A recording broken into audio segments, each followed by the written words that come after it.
I get a half a meal for my piece, you get a couple. Good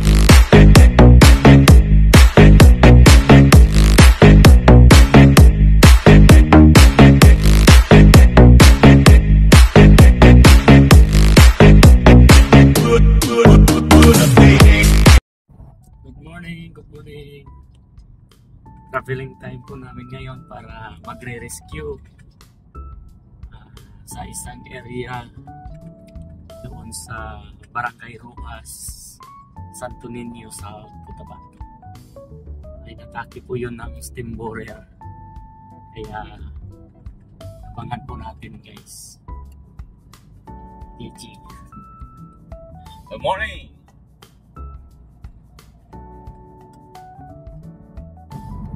Time check, alas 5:04. Galing kami kanina sa bahay, 4:34. 4:05. Guys, nagsa-sunrise na po, guys.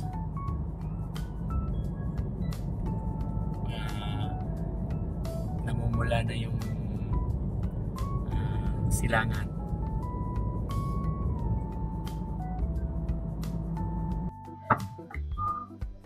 Nandito kami ngayon, guys, naghintay sa may kanto by Sarapinang.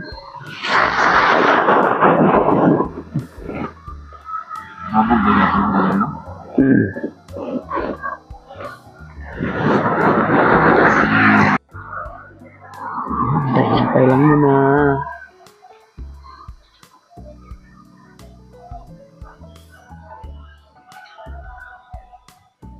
Madaling araw magre-rescue.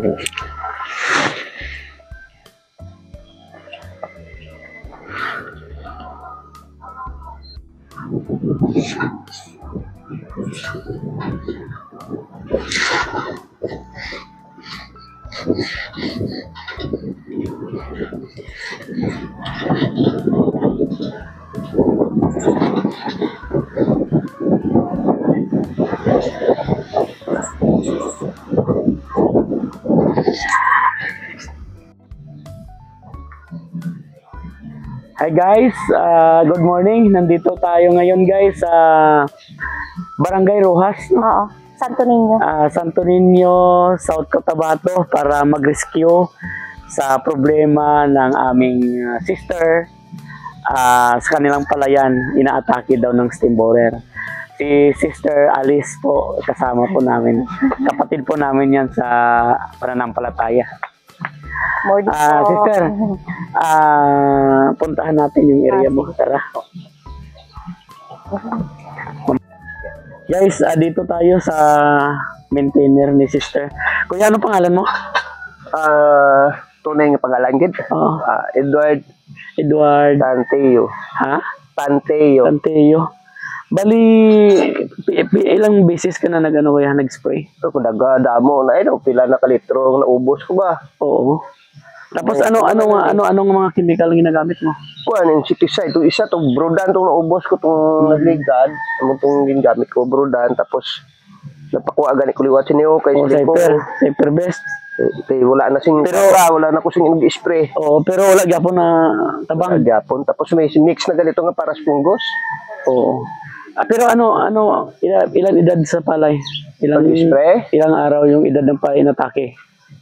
Wala, mga 20 to 18 to 20 days siguro, 25 days dra gid. Ti karon 1 month na siya tong ligad adlaw. Mga ilang porsyento na ang tama ng steam borer? Siguro siguro 40% o 50% siguro na. Oo. Pero anong pula na? Hindi mag-isa pula kayo. Napapula naman siya. Ganito ba? Parang ganito na? Ay, hindi kayo. Hindi pa kayo. Okay, wala problema, kuya. Kaya, pag ganyan siya, kuya, kaya pa yan na siya i-recover within 1 week to 2 weeks. Maging ganyan. Kaya yan. Hindi ko siya kaya. Tiwala lang. Bakunahan ang palay mo gamit ang crop vaccine. Nandun mamaya ang crop vaccine. Tapos, i-mix mo lang ito. Mix mo lang siya. Sundin mo lang to. Ha? Tapos, lahat ng problema mo sa sakit, Hindi mo na kailangan ang fungicide. Kahit ganito pa ang problema mo, bakunahan mo lang, masolve na siya. At tapos ang mga tsangaw, black bug, stem borer, after 3 to 5 days, mabulok na. Kainin siya ng mga mikrobyo mula sa crop vaccine. Ganyan siya. Okay ba? Itong dati, hindi pa mo nga mula sa palay ko sa to. Oo. Kung lang to siya, doon baga daw nabitil lang to siya sa bulo. Ano to siya? Doon nabitil sa bulo. Nitrogen deficiency. So, nakulangan lang to sa bulo. Tapos nag-spray kami sa atong bakala, di na to na ito. Yung parang to na ito sa galon. Ito sa galon nga. Ari ko yan. Itong pulyar pa. Wala man na problema ang foliar. Tamo lang to nakauli sa itong media. Okay lang man ang Pero foliar. nang tripod nga nabilin, naulihi. Ari gang Na mo naging ko. okay lang na siyang foliar. siya. Kaya ang foliar, makatabang man na siya sa nutrients. Kaya, siyempre may nitrogen, di ba, magtambok gid siya. Kaya, hindi man yun sakit. Ano man yun, nutrient deficiency lang yun. Sige kuya, puntahan natin mamaya, mag-spray tayo, i-rescue natin yung area mo. Okay lang ba sa'yo? Sige, wala problem. Okay. Diyan lang yan mo. Diyan lang mo. Magandang pa ko sa studio. Sige. Okay. Pero, pwede na nato na masabay ang herbicide kag ang pagbakuna, protection. Ari lang, halos mana na. Oo. Kita mo tong video gang? Oo, yeah. Ang 1.75 hectares, 1 and 3/4, nakaanis ang 216 kasako. Pero gingamitan namon sang vaccine, tapos ginbutangan namon sang crop Viagra capsule. Karon pa lang kamo kabati nga may ara na Viagra para sa tanom. Ang Viagra para sa tanom, amo na siya gapataas ani. Kapalaba sang uhay, pabugat sang ani, damo bunga. Karon pa lang wala kamo kabalo pa no, may una. May Viagra ang pala. I-mix na to.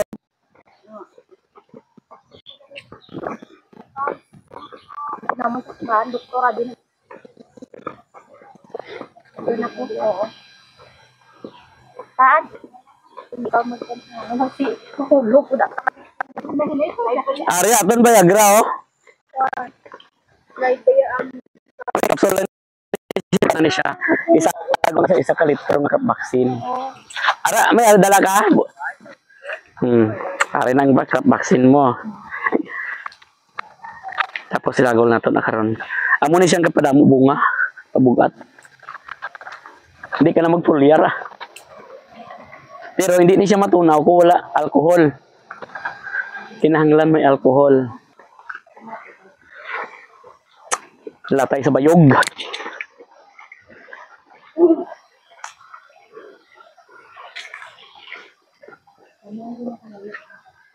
Blast. Nag-ano siya putok-putok oh. Sobra na nga abono sa urea. Ini siya punggos. Punggos ni siya te.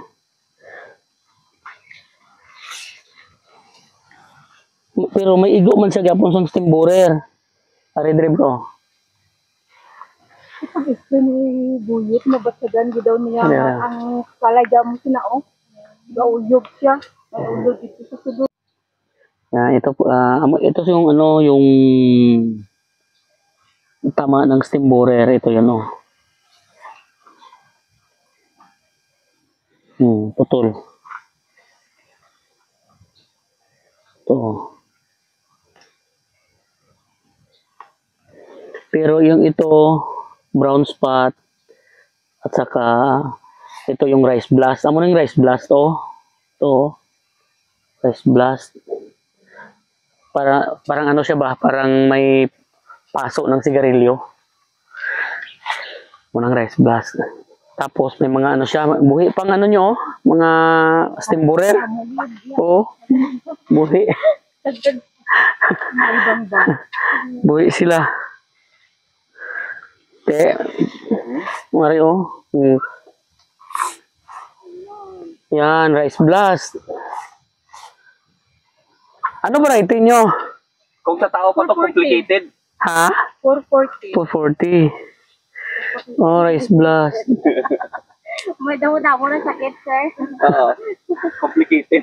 Pero kaya pa ni. May cancer. No worries. Ang sa biyak, sir ba? Naigumang gyapon to sa black bag ila. Oh, black bag. Service lang to ng bigan ni si Manaday. Unsi ka sako. Ay, naku, 11 kasako lang. Oo. Nakilakay kasi. Lang dala, oh. Oo, kay Ali. What hectare pa natin? Isa. Ay, isa ba? Isa, 11 na? O, naman sila na Last cropping nyo pilang, ani? Ay, wala ka nila. Ay, dire, sila ka ang crop nila, te? Dagmay manabit sa kuno ba? Pila ani nyo dati direte? Dito sa one half ya is 33.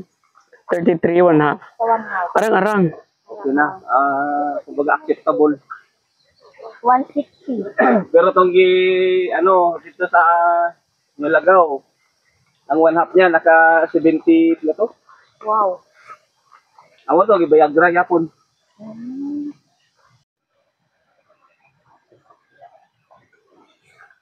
Ito yun, oh. Yan, steam borer. Okay, yun, rice blast. Ito, rice blast, oh.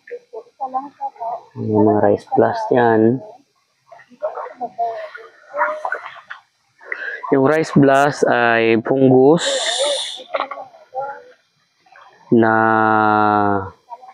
delikado to, guys, pagka marami ang nitrogen na gagamitin natin, mas lalo silang lalala kasi nagiging succulent yung halaman at ang mga mikrobyo ay nagiging aktibo. Yan, maraming steam borer na lumilipad, hindi pa ito nakaitlog.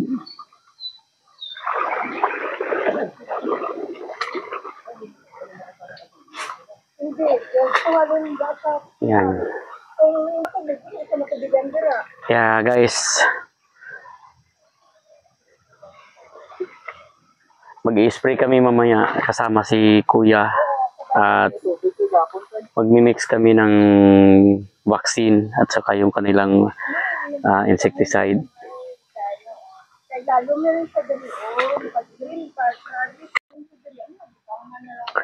Sobrang dami ng ano, guys, mga paru-paro, steam borer. Kaya ang advice ko dito, kailangan tanggalan muna ng tubig bago mag-spray.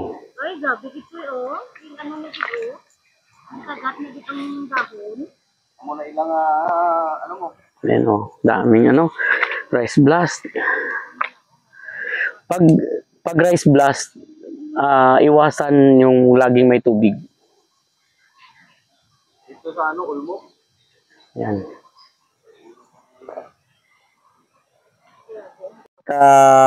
Kailangan natin na i-orient sila dito sa problema nila sa kanilang palayan. Actually, ang problema ng palay nila ngayon, guys, ay complicated na. May mga atake ng steam borer, may rice blast, may leaf streaks, siya, may bacterial leaf blights, OBLB. Pero most of the area ay affected siya ng leaf streak at saka rice blast. Okay. Paano i-manage ito? Okay, paano i-manage? Pagka rice blast, iwasan ninyo mag-apply ng abono. No, iwasan ang abono kasi mas lalo silang kakalat, nagiging succulent o magiging malambot o nagiging mabango ang palay pag mas sobrang taba, may maraming urea. Ibig sabihin, yung nitrogen ay delikado po siya, mas lalong lalala to pag nitrogen gagamitin. Kaya ang sekreto dito, huwag muna magpapatubig. Para makarecover to, tanggalan to ng tubig. At least 1 week pataas. Umuulan-ulan naman, huwag muna magpatubig. Tanggal tubig lahat. Tapos iwasan ang fertilizer muna hanggat hindi pa nakarecover. Pero pag makarecover na, yung bagong dahon wala na sakit. Itong dahon na may sakit, mag-ano lang to, mawala lang to siya. Tapos lalabas yung may sakit. Ang kailangan nyo lang, saan yung vaccine? Ito yung ano, ito kailangan natin. Bakunahan natin to para itong mga sakit na to makarecover. Hindi na kailangan ng fungicides. No, tapos yung mga stem borer na nakapasok na ay tapos yung mga paro-paro na lumilipad-lipad pa, imimix na natin ang crop vaccine at saka yung insecticide na meron tayo ngayon. Then parang double action. Yung paro-paro mamamatay, yung uod na nasa loob after 3 to 5 days mabulok dahil dito. No? Yan yung isa sa mga gagawin natin. Nakasanayan kasi ng farmer na laging may tubig ang palayan. Hindi na siya surgery. Kaya ang palay hindi siya makagipi because of sobra ang tubig. Permi may tubig. Pag bata pa ang palay, kailangan manage lang. Tanggal ang tubig, tapos magbitak konti ang lupa para makapasok ang hangin. Then saka ka naman flushing ka na lang. Saka ka na magpatubig ng marami kung ang palay mo ay buntis na or nasa PI na. Siya magbunga na, reproductive stage. Kaya kailangan ang tubig para mas para mabuo na yung kanyang bunga. Yun yung kailangan. Pero hanggat yung palay mo ay nasa vegetative stage o nagpapataba pa, ang tubig flushing lang para yung gipi tuloy-tuloy. Maiwasan mo sa kung bata pa pag walang tubig, mas matibay ang ugat at saka hindi siya basta-basta mahapay. Pero kung may tubig, matangkad yung palay mo, tapos madali siyang mahapay. Luya ang ugat niya. Baliskad lagi dire yung sir, basta magkuha iban, ginapatubigan nila kaya para hindi daw Hindi, baliktad. Baliktad yan. Ang pagpapatubig, pag magtaas ang tubig, ang palay mo mag-alsaman. Kasi pangitaon niyang siga sa sunlight, kaya ang height niya mag-increase. Tapos maggamay ang puno, maliit ang puno, pero madali siya mahapay. Yun. Ito siya na stage ay pa siya, nasa 1 month, no? Hindi pa tayo magbabayagra dito. Doon na tayo magbayagra doon sa may bunga. Hapit na magbunga. Kabila. Doon na tayo magbabayagra. Kaya ito, tanggal mo ng tubig. Tuloy muna tayo kabila. Bukas na lang kayo mag-spray dito, ha?